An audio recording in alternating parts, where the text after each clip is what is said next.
નમસ્કાર દોસ્તો, સ્વાગત છે તમારું આપ સૌની શહેરી ચેનલ ગુજરાતી સાહિત્ય વિદ નિકુંજ યુટ્યુબ ચેનલમાં. હું નિકુંજ પરમાર આપ સૌનું તહેદિલ સ્વાગત કરું છું. તો રાજ્ય સરકારે ડીએ વધારો સમાચાર. ડિસેમ્બર મહિનામાં આટલો વધારો થશે, સાથે 6 હપ્તામાં ડીએ એરિયર્સ પણ મળશે. તો મિત્રો, રાજ્ય સરકારે મહત્ત્વની અપડેટ આપવામાં આવી છે.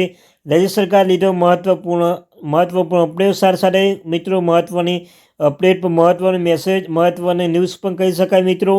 તો તેના વિશે આપણે વિડીયોમાં ચર્ચા કરીશું. ચર્ચા કરતાં પહેલાં જો આપણે ચેનલ એક ગુજરાતી સાહિત્ય વિદ નિકુંજ ચેનલ પર જો પહેલી વાર આવી રહ્યો ચેનલ સબસ્ક્રાઈબ કરી લેજો. તમે ચેનલ પર સરકારી કર્મચારી, નિવૃત્ત કર્મચારી, પેન્શનધારક બાબતે હરેક અપડેટ મળતી રહેશે. તો આપણે આ ચેનલ ગુજરાતી સાહિત્ય વિદ નિકુંજ ચેનલ સબસ્ક્રાઈબ કરીને વોટ્સઅપ ચેનલ, ટેલિગ્રામ ગ્રુપ બંને બનાવી છે. તેને લિંક ડિસ્ક્રિપ્શનમાં મૂકું છું, અવશ્ય જોઈન થઈ જજો. તો ચાલો યુટ્યુબ ફેમિલી મેમ્બરો, વધારે સમય ન બગાડતા આજના વિડીયોની શરૂઆત કરું છું. તો ડીએ એરિયર્સમાં દેશના કેન્દ્રીય કર્મચારીઓ માટે તાજેતરમાં સરકાર દ્વારા એક સારા સમાચાર જારી કરવામાં આવે છે. રાજ્ય સરકાર હવે કોઈનાથી ઉતરતી નથી. કર્મચારીઓના મોંઘવારી ભથ્થામાં વધારાની માહિતી સતત સામે આવી રહી છે. જાન્યુઆરીના મોંઘવારી ભથ્થામાં 10% વધારો થઈ જઈ રહ્યો છે. ચાલો જાણીએ વિશે સંપૂર્ણ અપડેટ. દેશના કરોડો કર્મચારીઓના આગામી વર્ષ માટે સરકાર પાસેથી ઘણી અપેક્ષા છે. સરકાર પણ હવે આ અપેક્ષા પર ખરી ઉતરી રહી છે. હાલમાં જ આ માહિતી સામે આવી રહી છે કે આવતા નવા વર્ષ એટલે કે વર્ષ 2025માં સરકાર કર્મચારીના મોંઘવારી ભથ્થામાં વધારો કરશે. જો આપણે મોંઘવારી ભથ્થામાં અગાઉની વાત કરીએ તો જાન્યુઆરી 2024થી તેની 46% વધારીને 50% કરવામાં આવ્યો હતો. તે જ સમયે નાણાં વિભાગે જાન્યુઆરી 2025માં જ રાજ્યના કર્મચારી મોંઘવારી ભથ્થું 10% વધારો કરવાની તૈયાર કરી રહી છે. આ અંગે નવા અપડેટ સામે આવી રહ્યા છે. કેટલો વધારો થયો? તો મિત્રો, જો અત્યાર સુધી વધારાની વાત કરીએ તો જુલાઈ 2024થી કેન્દ્રીય કર્મચારીઓને 53% દરે મોંઘવારી ભથ્થું આપવામાં આવી રહ્યું છે. તાજેતરમાં ફરી અપડેટ સામે આવી રહી છે કે હવે જાન્યુઆરી 2025માં કેન્દ્ર સરકાર ફરીથી મોંઘવારી ભથ્થું અને રાહતમાં વધારો કરવા જઈ રહી છે. તેથી રાજ્ય સરકાર પણ તેના કર્મચારીઓને ભેટ આપવાની તૈયારી કરી રહી છે. કેન્દ્ર સરકારની પણ જેમ રાજ્ય સરકાર પણ આમાં પહેલ કરી શકે છે. રાજ્ય સરકાર પાછળ રહી ગઈ છે, કારણ કે મિત્રો આ આપણે એમપી રાજ્યની વાત કરીએ તો પહેલાં શું હતું કે મધ્યપ્રદેશમાં 2024 સુધી જ્યારે પણ કેન્દ્ર સરકાર મોંઘવારી ભથ્થામાં અને રાહતમાં વધારો કરતી હતી, ત્યારે રાજ્ય સરકાર પણ મોંઘવારી ભથ્થા અને કર્મચારીઓ અને પેન્શનની રાહતમાં વધારો કર્યો હતો. ભથ્થાની રાહત વધારવા માટે વપરાય છે, પરંતુ હવે રાજ્ય સરકાર દ્વારા તેનો વિલંબ કરવામાં આવી રહ્યો છે. તો કેન્દ્ર રાજ્ય સરકાર દ્વારા આપવામાં આવતા મોંઘવારી ભથ્થામાં હજુ પણ 3%નો તફાવત છે. રાજ્યના કર્મચારી પેન્શન માટે લાભો વંચિત રહ્યા. તમારી જાણકારી માટે તમે જણાવી દઈએ કે જુલાઈ 2024થી અખિલ ભારતીય સેવા અધિકારી મોંઘવારી ભથ્થું વધારીને 53% કરવામાં આવી રહ્યું છે, પરંતુ રાજ્યના કર્મચારીઓને પેન્શન માટે લાભ મળ્યો નથી.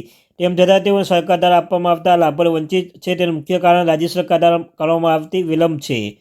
હવે સૂત્રો પાસેથી માહિતી મળી રહી છે કે સરકાર નવા વર્ષમાં મોંઘવારી ભથ્થું ડીએ અપડેટમાં 3% વધારો કરી શકે છે, કારણ કે કેન્દ્ર સરકારને ફરી વધારો થઈ શકે છે. કારણ બજેટમાં જોગવાઈ નથી. તમને જણાવી દઈએ કે બજેટમાં 56% મોંઘવારી ભથ્થું જોગવાઈ છે.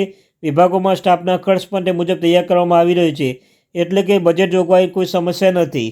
બજેટ 2024માં તમે પહેલાં જ જાણો છો કે જો મોંઘવારી ભથ્થામાં વધારો કરવાની આ પ્રક્રિયા વર્ષની શરૂઆત એટલે કે જાન્યુઆરી 2024થી ચાલી રહી છે, પરંતુ તે ઓક્ટોબર એટલે કે નવેમ્બર પગારથી ચૂકવવામાં આવી રહી હતી.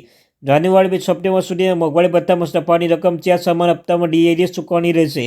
પ્રથમ હપ્તો ડિસેમ્બર આપવામાં આવશે, બીજો હપ્તો જાન્યુઆરી, ત્રીજો હપ્તો, ચોથો હપ્તો રકમ માર્ચ 2025માં આપવામાં આવશે. આ રીતે કર્મચારીના તમામ બાકીદારોને સાફ કરવામાં આવશે. આઠમો પગાર પંચ. જેમ વર્ષ 2025 નજીક આવી રહ્યું છે, તેમ પગાર પંચ લાખો કેન્દ્રીય કર્મચારીઓ અપેક્ષા વધી રહી છે. એનું કારણ છે કે નવા પગાર પંચ અમલ સાથે કર્મચારી પગારના વિવિધ ભથ્થામાં વધારો થશે. આ સાથે પેન્શનધારકોને પણ તેનો લાભ મળશે.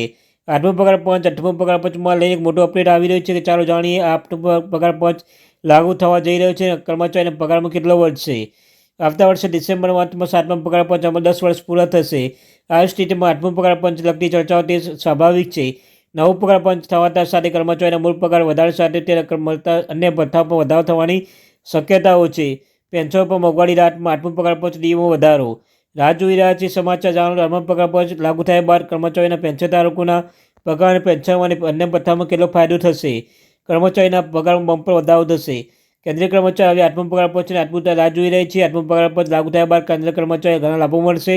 આ સાથે કેન્દ્રના કર્મચારીઓ માટે પગાર અને પેન્શનધારકમાં પણ વધારો થશે અને આઠમો પગાર પંચ કર્મચારીના મૂળ પગાર 186% વધારો કરવામાં આવશે. તો મિત્રો, આ ત્યાંથી મહત્વપૂર્ણ અપડેટ. મળીશું એક નવા વિડીયો સાથે. ત્યાં સુધી thank you very much watch for video. જય હિન્દ, જય ભારત.